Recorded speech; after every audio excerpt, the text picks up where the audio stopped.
Iran খুব শীঘ্রই এমন একটি অস্ত্র উন্মোচন করবে যা শত্রুপক্ষের জন্য বড় ধরনের উদ্বেগের কারণ হবে, এমন দাবি করেছে দেশটির নৌবাহিনীর কমান্ডার শাহরাম ইরানি।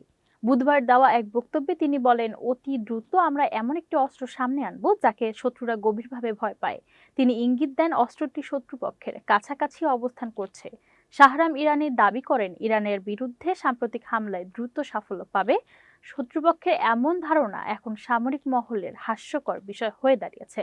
তিনি আরও বলেন, ইরানের নৌবাহিনী পাল্টা অভিযানে মার্কিন বিমান বাহিনীর রণতরী আব্রাহাম লিঙ্কন লক্ষ্য করে একাধিক ক্ষেপণাস্ত্র হামলা চালিয়েছে।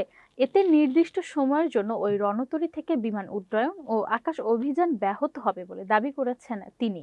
ইরানি এই কমান্ডারের ভাষ্য অনুযায়ী গত 28 ফেব্রুয়ারি শুরু হওয়া সংঘাতের পর দেশটির সশস্ত্র বাহিনী যুক্তরাষ্ট্র ও ইসরায়েলের বিভিন্ন গুরুত্বপূর্ণ লক্ষ্যবস্তুতে শতাধিক পাল্টা হামলা চালিয়েছে।